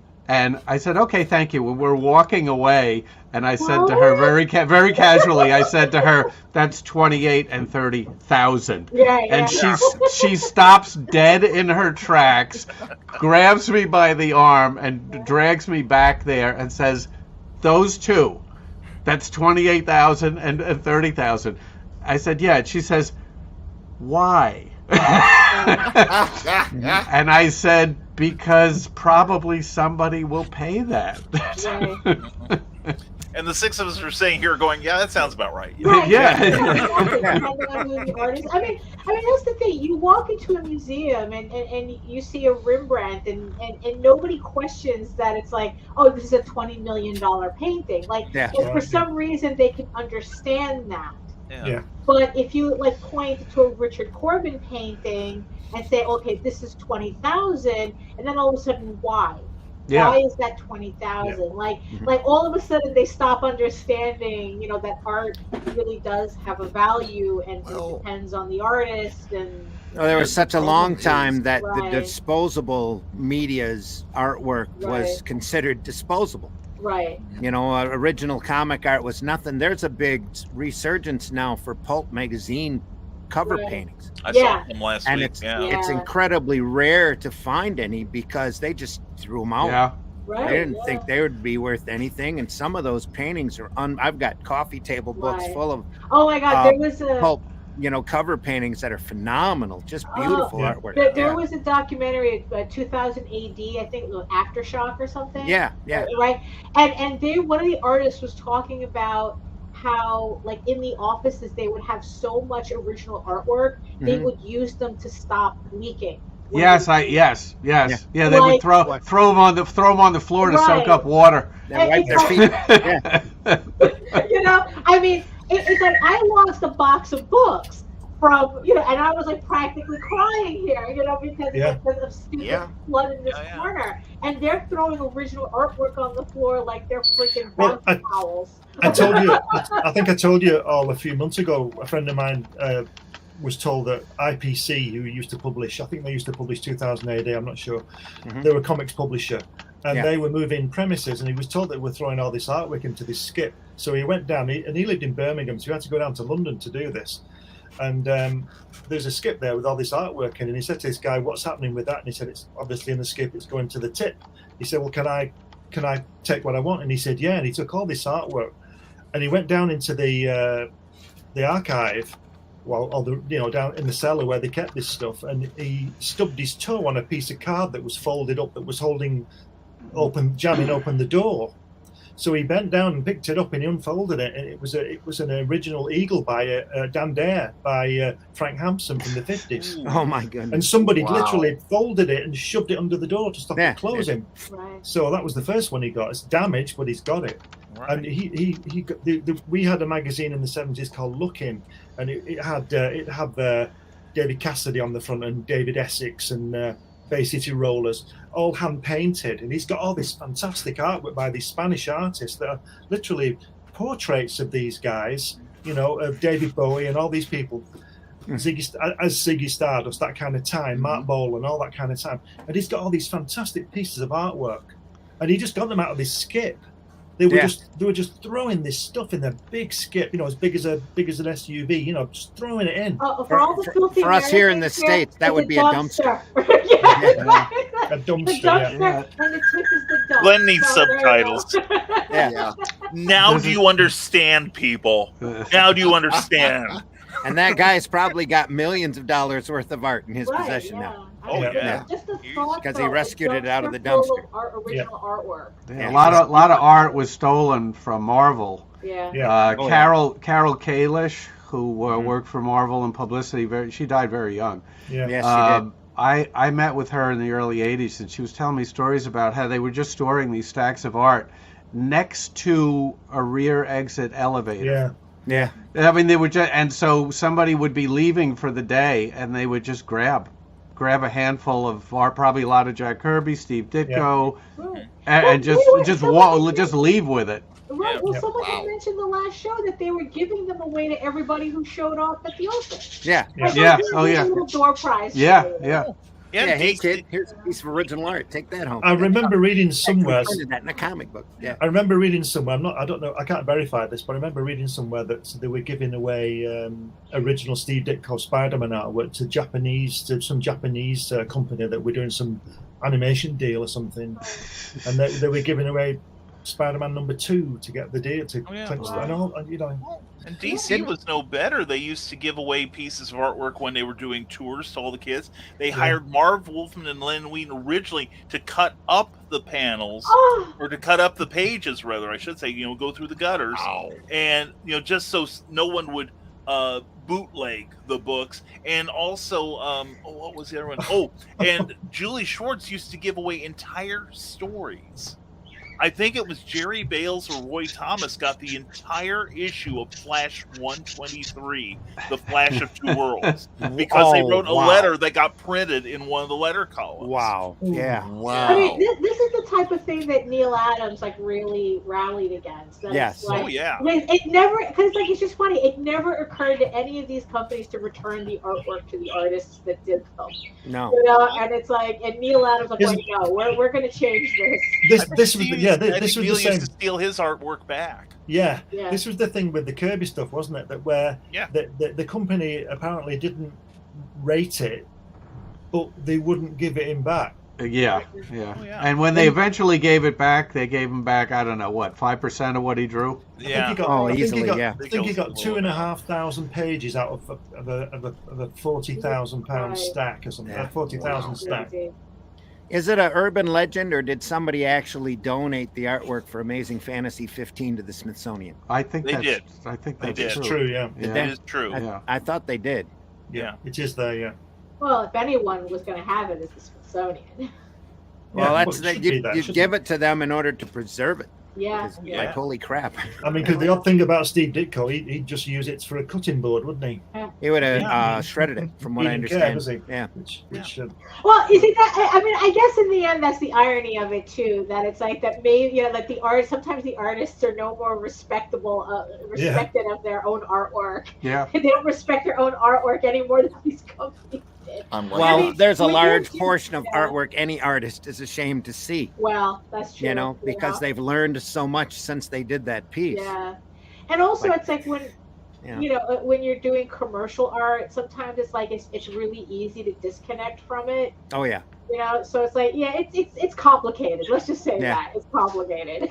Well, I'm gonna skedaddle, folks. I've got a date with the Albany Tulip Festival. Oh, very nice. There you go. Very nice. Don't pass that up. Heck no. So it was very nice talking with you all today. Yes, and tell folks where they can find you. Oh yeah, well, Facebook, of course. I have my own page. Rammer has his own page. Instagram, sometimes I'm there. Twitter. But if you want to spend money, you go to Amazon, Rammer, Rammur, Indiegogo if you want a signed copy and some perks there. And number 2 will come out sometime this year. Nice. Okay. No projected date, just when it's done. Well, probably December 31st, but I probably will have printed copies for New York Comic Con, and I'll be walking around there. There you go. And you're also in the next issue of Comics Unlimited as well. Yes, with 2 articles, right? 2 articles, yeah. Yeah, so you have about Fantastic Four that that they will be fighting over for the rest double the opportunities to be offended. Yes. Charles, thanks so much for coming on. You are always welcome on. Thank you Sunday very Funnies much. Anytime you want. Bye, guys. We'll see you. Take it easy. Take care. And that was somebody I just threw a link out to, like Brian this morning. I didn't think he'd be up this early in the morning, but we're glad he is. So yes, there he goes. Don't let anyone in here, I tell you. Yes. So what other books? No, You see, my feet don't reach the floor, which means that my arms don't reach my shelves. So everyone else is going to have to share their books. So what other books? What books does everybody have next to them? Aside from my own. Right. Like you have to like it's like there's a fire and you have to grab your stack of books. You can only save your stack of books. This was it. This is not comics, but it's J. Michael Straczynski who has written comics. Uh-huh. Did he write Babylon 5? Yes. Yes, he did. Yeah. He also did the first Thor movie. There is a part in here that like I said, more than half is how you become a writer. The other half is how you stay a writer. Oh, and that's the tough part. Yeah. How long ago did that book come out? Oh, it's fairly recent, I think. It's 2021. Yeah, okay. Wow. Okay, that was right after his autobiography. Right, and which is a brilliant book, by the way, if you haven't read it yet. It is ripping. He wrote a lot of 80s cartoons, didn't he? Masters of the Universe, right, like that. Yeah, also Captain Power.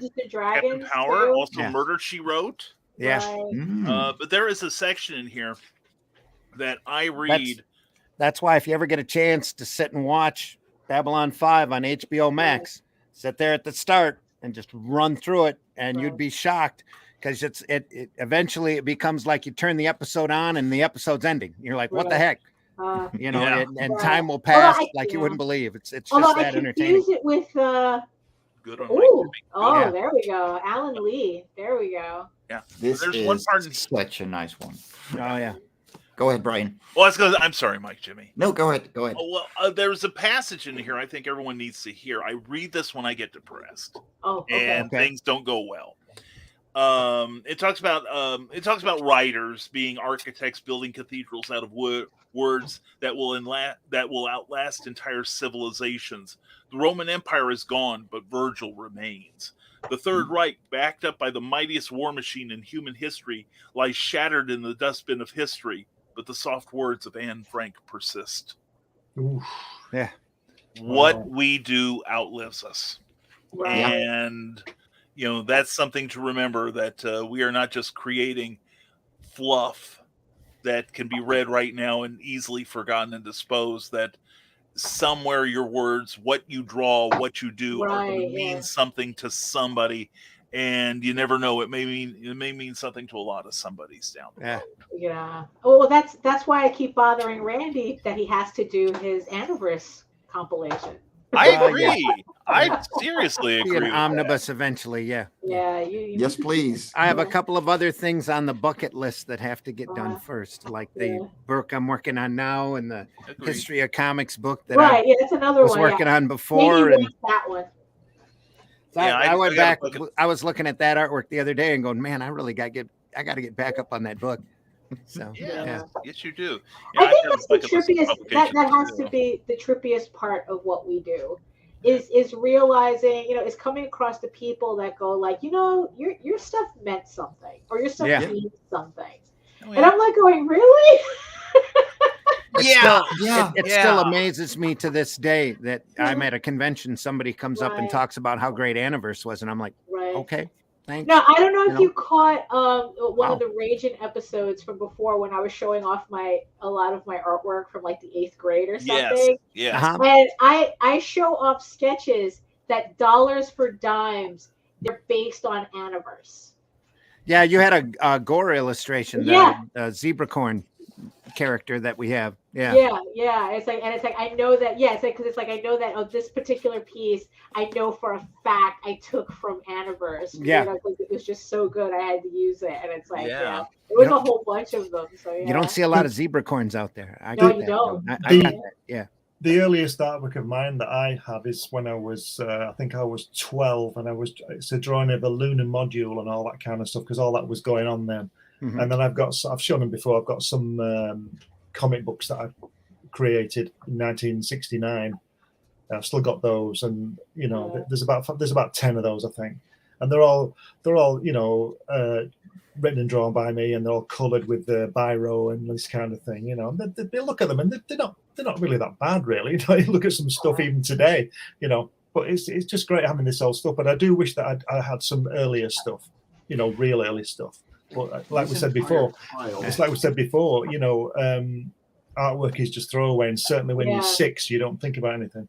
What you say, Mike? My mom saved mine. Oh, there you go. This what were you saying, Mike? Pile is pretty much artwork from before 2015. So but you're only 20 years old, Mike. I know, relativity, But I got a pile of sketchbooks right over there. Come back in 40 years, Mike. So on the second shelf there, wow. In the back, there's like a pile of sketchbooks from 2008 to 2013. That's last week. For you guys, yeah. I was in middle school, okay? I've got boxes under my staircase that are older than that, filled with sketchbooks, covered with dust older than that. Yeah. I remember when we were building the pyramids and we were trying to get our sketches done. You know what I'm saying? We used to haul them blocks up one block at a time. When there's a whip. I always avoided the whip. Learn to like it. There's my favorite from when I was 14. Oh, look at that! That one that looks like that. Look at that hand! God, I showed something on that episode that looks almost like the same format and everything. And look at the staples. There we go. Yeah, three staples. Three, Randy. And look at this astounding comics group. Oh, there you are. Hey. That's funny. Yeah. And look at the back page. The back page with some paper that I got from work. You had an ad. Yeah, that's true. Sweet. It's just great. Amazing, Glenn. I think I'll sell them. But it's like that. But yeah, it's just, especially when people say that they read your stuff and it got them emotional. I think that's the part that trips me up the most, because it's like, it's like I had Nita proofread some next issues that I'm still putting together.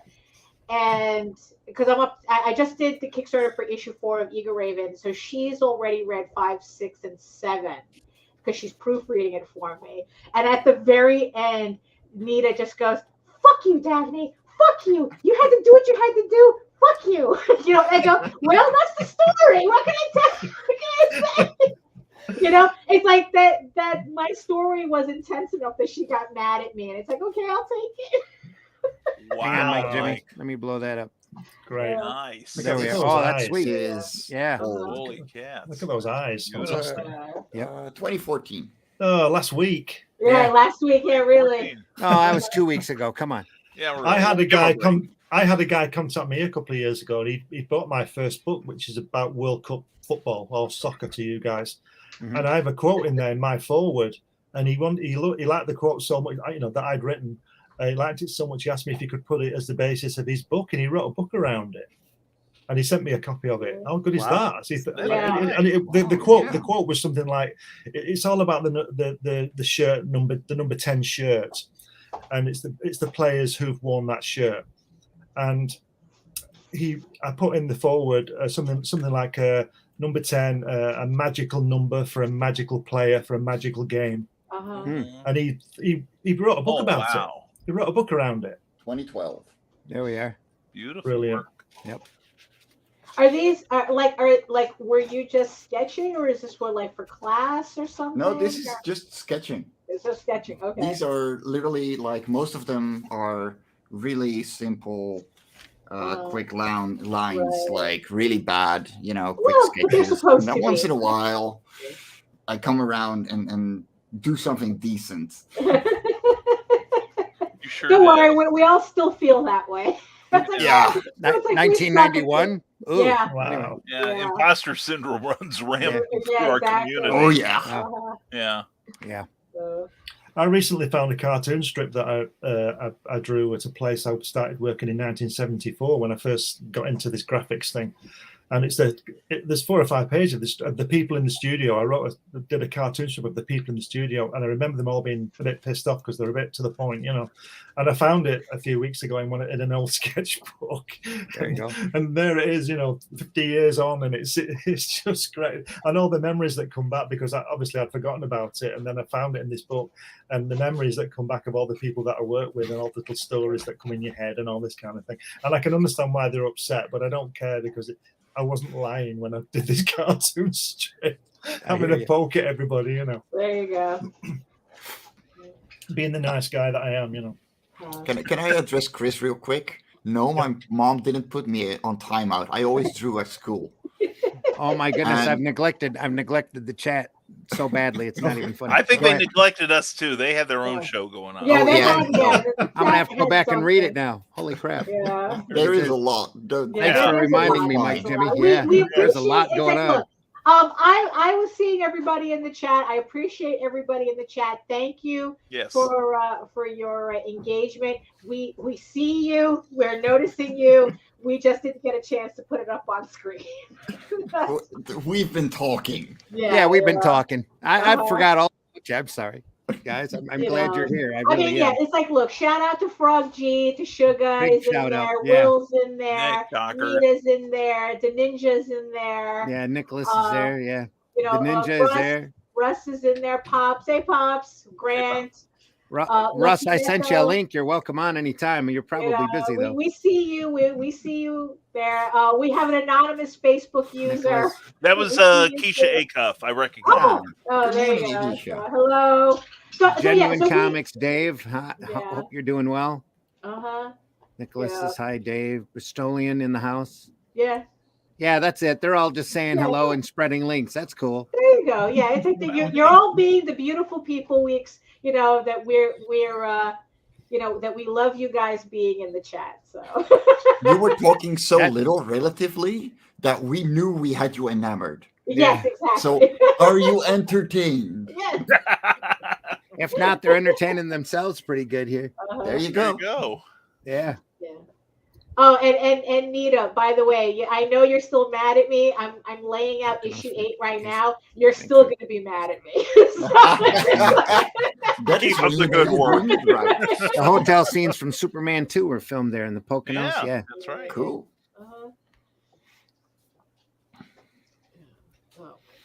We were just saying there's a classic picture that I had put up on Facebook of Christopher Reeve from Somewhere in Time, where he's on the porch of the Grand Hotel, relaxing. Right. Or it's part of the movie, actually. They said it when he was relaxing between shots. I said, you know, somebody really needs to convince Christopher Reeve's son to dress up in that suit and go lay on that. Does he look like? Oh my God, does he ever? Yeah, to get that suit and go walk around the Grand Hotel for a little while just to catch the people's looks. And oh my God, that'd be awesome. It would be amazing. I'd do it if I looked like him, just as a practical joke. Right. The Grand Hotel, I'm sure, would let you do it. Just I've got a funny story about Chris Reeve. You know, he was Superman. Obviously, he's fantastic, and we all loved him and everything. I was in New York when he let the New Year in on the big ball thing that drops down. You know, whatever it is, and in Times Square, I think it is, and that this was 2002 into 2003. I was there, and actually. The New Year to New York, the New Year's Eve, New Year's Day was 2 seconds late because he had to, he's in his wheelchair and all that. And he was looking at his wife and he could see that he loved this woman in his eyes and he didn't press the button in time. So he was 2 or 3 seconds late. Oh, wow. And everybody thought that was great. That was brilliant because he just looking at his wife, because she was obviously, she died, didn't she? She died. Yeah, no. It's like she passed like soon after he did. Like her job was done. Yeah, that was like it was like really short too. Yeah. Like she had lung cancer or something. That's not uncommon among long-standing couples, yeah, especially deeply attached couples. Yeah. So the other one sort of gives up, don't they? But anyway, it was good to see him. And I also saw him in 1992 when he opened my local cinema. And he said I've just flown in. And I believe him because I think he could fly, Yeah. Because I saw that documentary where I don't know which film it is, the second one, I think, when with Richard Pryor. And the third one. That was the third one. Right. And he comes in, and I think he sort of half punches him, and Richard Pryor flies back against this wall 20 feet in the air. Now, when you on the documentary, you saw Richard Pryor had this like a vest on, and behind him was like a Dr. Octopus's tentacle that all squashed. And when he jumped back, he was supported by this thing, and then they got rid of that in CGI. So I thought, we're going to see how Chris Reeve can fly now. We're going to see the strings. And Superman comes in no strings, and he punched him, and he had this big thing, and he's shot back. So I think he was. Yeah, I think he actually flew. Yeah. Did you see that Saturday Night Live? Yes, I just saw that. Just as I said that. Yes, that's brilliant, wasn't it? Yeah, absolutely brilliant. Yeah, where he sets the curtains on fire by mistake and everything. That was great. My favorite TV appearance by Christopher Reeve was on the Muppet Show, where something fell through. They were going to have like a Shakespearean troupe come through, and something fell through. They got sick or something. So Kermit goes to Chris and goes, "Hey, Chris, would you like to be in you're an actor. You've always wanted to be in Shakespeare, right?" And he goes, "No, not really." And this whole thing where Kermit's just trying to like build him up, and then finally he breaks down and says, "Chris, we need someone to do this Shakespeare thing. Would you do it?" And and you can imagine Chris is in his dressing room and he's like this, and the camera's like right here, and he goes, "Okay, Kermit, since it's for you, I'll do it. After all, it's not the first time I've worked in tights." It's my favorite movie. I love the Muppet Show, but that's my favorite moment in the whole series. So. Brian, tell folks how they can find you.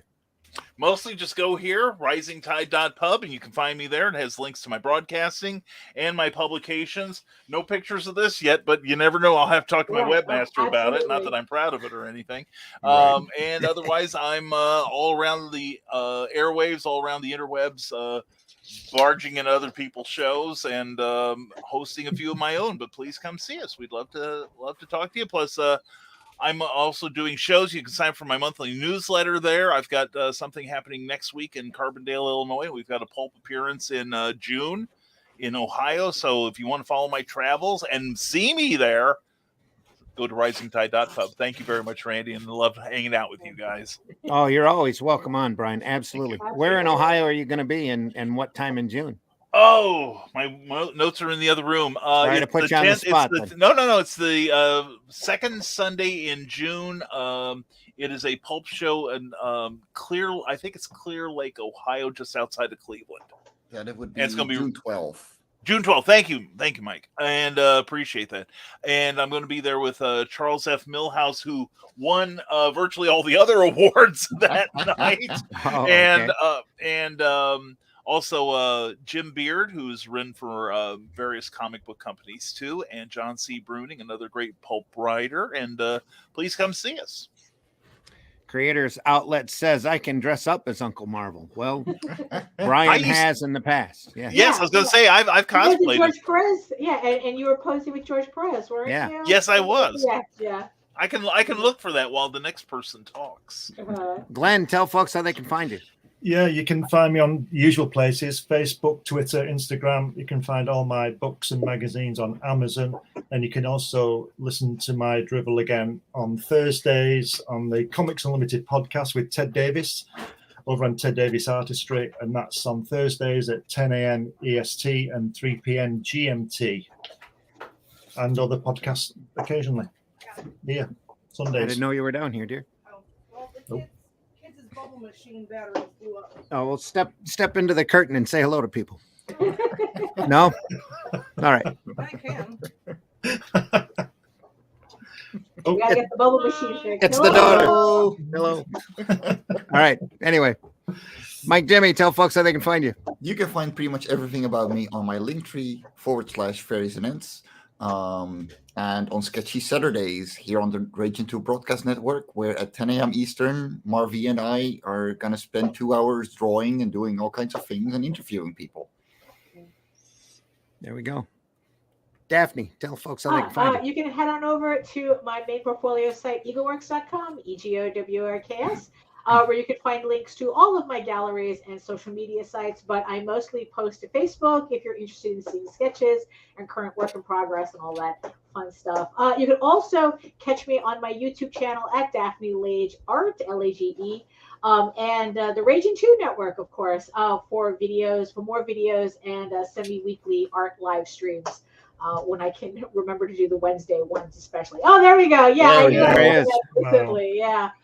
You can read the first 5 issues of Eagle Raven, Air the First Unicorn, in its original black and white format. But if you prefer your fantasy to be more of a Lord of the Rings adventure, you can follow the link to Tall Tales, TAILS online.com, and read the first 20 issues of Tall Tales for free. So, thanks. Brian is the legendary Uncle Marvel and Uncle George. And that wig was hand sewn by my wife Cookie. Ooh. Vowed she will never do it again. Yeah, I would imagine. Yes. Yeah. And we also, that wig, by the way, I repurposed it a few years later. I went to the Superman celebration as Mixyetspidlik. Oh, no. Oh, there you go. There you go. Yeah. As a mighty big Mixyetspidlik. So that's how you say it, is it? We're tall for our age, yes. Yes. And hey, folks, thanks a lot for listening to the Sunday Funnies or viewing the Sunday Funnies. If you're looking at us for the 15th of May, 2022, we appreciate you being here. We deeply appreciate everybody in the chat, Frog G and HR especially, popping up with those links.